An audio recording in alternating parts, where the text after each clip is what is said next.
Hello friends, income tax के cases की series में आज जो केस हम लोग डिस्कस करेंगे उस केस का नाम है assistant commissioner of income tax versus Inox लायर लिमिटेड। ये case 105 ITR tribunal short notes 3 पर रिपोर्ट हुआ। मैटर अहमदाबाद ITAT की ए बेंच ने डिसाइड किया और इस केस का जजमेंट 16 जून 2023 को आया। इस केस के अंदर जो इशू इन्वॉल्व है वो बहुत एक लिमिटेड इशू इन्वॉल्व था कि एसएससी एक एंटरटेनमेंट इंडस्ट्री के अंदर है और SSC across the country multiplex theatres run करता है और एंटरटेनमेंट इंडस्ट्री के अंदर है।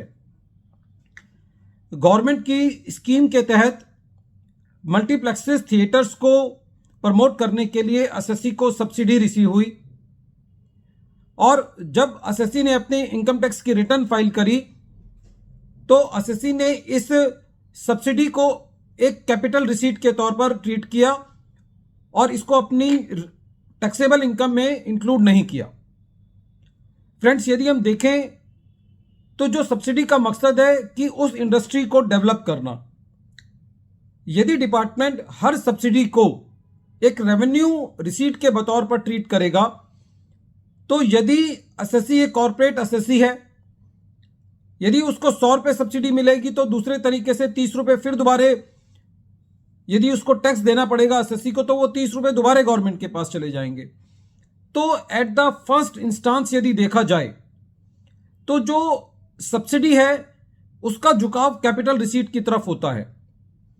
इस केस के अंदर क्योंकि जो सब्सिडी का नेचर था वो ये था कि एंटरटेनमेंट इंडस्ट्री को प्रमोट करना, तो एट द फेस जो सब्सिडी का नेचर है वो कैपिटल इन नेचर है और वो रेवेन्यू नेचर नहीं है। यही इस क्वेश्चन पर सारा ये केस बेस्ड था। जब असेसमेंट प्रोसीडिंग्स चल रही थी तो असेसिंग ऑफिसर ने इस एंटरटेनमेंट सब्सिडी को कैपिटल रिसीट मानने से मना कर दिया और उसको एसएससी की टैक्सेबल इनकम में लेकर के अकॉर्डिंगली एसएससी को उस एंटरटेनमेंट सब्सिडी के अमाउंट पर टैक्स कर दिया। एसएससी असेसिंग ऑफिसर के ऑर्डर के अंगे सीआईटी अपील में गया। सीआईटी अपील का ये कहना था कि जो एसएससी को सब्सिडी रिसीव हुई है वो मल्टीप्लेक्स थिएटर को डेवलप करने के लिए, मल्टीप्लेक्सेस थिएटर के कंसेप्ट को डेवलप करने के लिए मिली है और ये किसी स्पेसिफिक पर्पस के लिए मिली है, इसलिए इसको रेवेन्यू रिसीट नहीं माना जा सकता, ये कैपिटल रिसीट है। और सीआईटी अपील ने असेसिंग ऑफिसर के द्वारा किए गए एडिशन को डिलीट किया।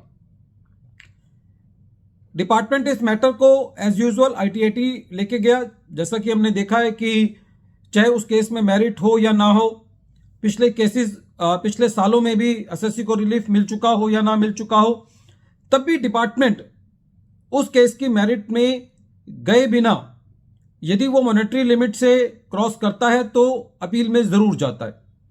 ये मैक्सिमम केसेस के अंदर इस चीज को देखने को मिला है। इस केस में भी ऐसा ही हुआ और जब ये मैटर आईटीएटी के पास गया तो आईटीएटी ने भी सीआईटी अपील के ऑर्डर को अपील रखा और ये कहा कि इस केस के अंदर जो एसएससी को एंटरटेनमेंट सब्सिडी रिसीव हुई है मल्टीप्लेक्सेस थिएटर के कंसेप्ट को डेवलप करने के लिए, एंटरटेनमेंट के कंसेप्ट को डेवलप करने के लिए, वो प्रेजेंट सर्कमस्टांसेस के अंदर ये नहीं कहा जा सकता कि वो एक रेवेन्यू रिसीट है, ये एक कैपिटल रिसीट है और जो असेसिंग ऑफिसर ने एडिशन किया था उसको डिलीट किया।